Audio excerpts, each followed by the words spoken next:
नमस्कार, मैं शंभू कुमार सिंह और आप देख रहे हैं सल दस्तक। अगर आप जाति विशेष के धर्मगुरु हैं या जाति विशेष के आप कुछ भी मठाधीश हैं तो आप क्या कर सकते हैं, सोचिए। नित्यानंद राय का नाम याद है?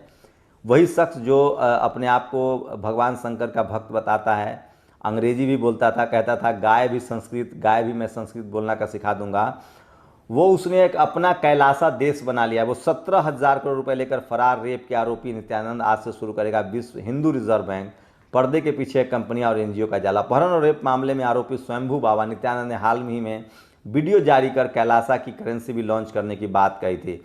भारत से 17,000 करोड़ रुपए लेकर फरार हुए रेप आरोपी नित्यानंद ने कुछ ही दिन पहले दक्षिण अमेरिका में कैलासा नाम का देश बनाने का ऐलान किया था। हाल ही में उसका एक और वीडियो संदेश सामने आया जिसमें उसने गणेश चतुर्थी के दिन Hindu reserve bank of Kailasa और कंपनी करेंसी शुरू करने की बात कही थी। अब धीरे धीरे नित्यानंद के इस साम्राज्य के पीछे की परतें साफ होनी शुरू हुआ है। नए खुलासे के मुताबिक नित्यानंद के सपोर्ट में कई पिछले एनजीओ और प्राइवेट कंपनियों का एक जाल है। न्यूज समूह इंडिया टुडे ने खुद को गुरु बताने वाले नित्यानंद से जुड़ी जानकारियों की पोल खोल दिया। बताया गया है कि पिछले एक साल में अमेरिका, ब्रिटेन और एशिया के कई ऐसे संगठन सामने आए हैं जो नित्यानंद से ही जुड़े हैं। माना जा रहा है कि ये संगठन आभासी देश कैलासा और इसके बैंक जैसे गड़बड़ झाले वाले संस्थानों का आधार हो सकते हैं। नित्यानंद ने हाल ही में जो वीडियो जारी किया था उसमें उसने एक एनजीओ से पैसे चैनलाइज करने के इरादों का खुलासा किया था। नित्यानंद ने कहा था लोग दुनिया भर में दान कर रहे थे, स्थानीय सरकारों के साथ काम कर रहे हैं, क्योंकि किसी भी देश में कोई भी दान उस देश के एनजीओ से जुड़ा है जो देश के कानूनों का पालन करता है। ये समूचा ढांचा पूरी तरह से तैयार है। हालांकि जब उसके इन दावों के रिकॉर्ड्स निकाले गए तो पता चला कि नित्यानंद का नेटवर्क 3 महाद्वीपों तक फैला। अमेरिका में कैलासा ने दूतावास बनाने का उद्देश्य बताया है। कहा गया है कि दुनिया में ऐसी कोई जगह नहीं जहां प्रमाणिक हिंदू धर्म का अभ्यास किया जाता हो। बताया गया है कि अमेरिका में नित्यानंद और उसके कैलासा से जुड़े कम से कम 10 संगठन स्थापित किए गए हैं। इनमें से एक को छोड़कर सभी संगठन गैर लाभ या सार्वजनिक हित वाले कॉरपोरेशन है। कैलासा के कुछ NGO San Jose, Michigan, Minnesota, Pennsylvania, Pittsburgh, Tennessee, Dallas, Houston और सीटल में स्थित है। सिर्फ अमेरिका ही नहीं बल्कि दस्तावेजों से पता चलता है कि पिछले साल अक्टूबर में कैलासा ने हांगकांग के ग्लोबल फाइनेंशियल हब में एक निजी कंपनी कैलासा लिमिटेड को भी रजिस्टर्ड कराया था।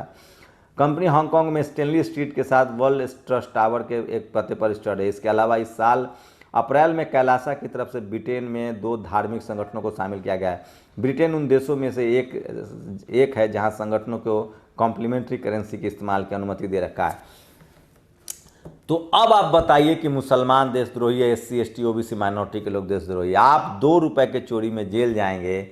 एक रेप का आरोपी 17,000 करोड़ रुपए लेकर विदेश चला जाता है और वो अपना देश बना लेता है, और इस देश के लोग जो प्रधानमंत्री कह रहे थे ना खाऊंगा ना खाने दूंगा, 750 करोड़ घोटाले का आरोपी को जमानत मिल जाती है। आप 500 रुपये लोन लेंगे तो जेल चले जाएंगे, आपका बैल खोल के ले जाएगा, मवेशी ले जाएगा।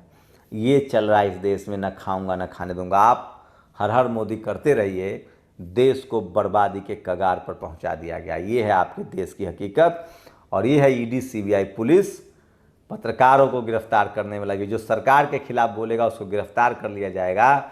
बाकी आप रेप कीजिए, आप घोटाला कीजिए, बस सरकार की हाँ मिलाइए और आप ऐश कीजिए। और इस देश को जाति और धर्म में बांट दिया गया है। जो सरकार के समर्थक हैं उनके धर्म के भी बारे में पता कीजिए। धर्म की वजह से वो सरकार के साथ जुड़े हुए हैं।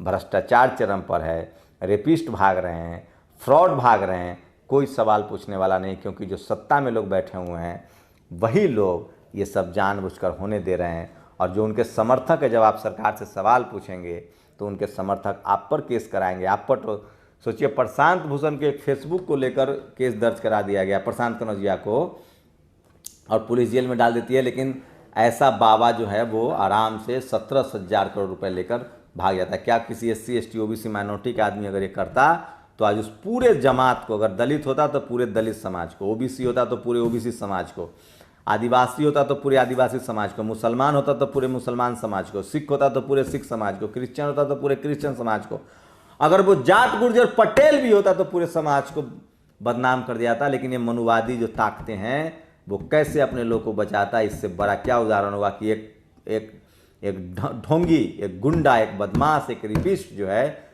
वो 17,000 करोड़ रुपए लेकर देश से भाग जाता है, और बधावन जैसा आदमी आराम से जमानत मिल जाती है। आप लोग की क्या प्रतिक्रिया, अपनी प्रतिक्रिया जरूर दीजिए। शुक्रिया। नेशनल दस्तक की आपसे गुजारिश है कि अगर इसको बचाना चाहते हैं तो नेशनल दस्तक को सब्सक्राइब करने के लिए रेड कलर के सब्सक्राइब बटन को दबाएं, फिर बेल आइकन की घंटी दबाएं। नेशनल दस्तक को बचाने के लिए बहुत जरूरी है कि हर खबर को शेयर करें, लाइक करें, कमेंट जरूर करें।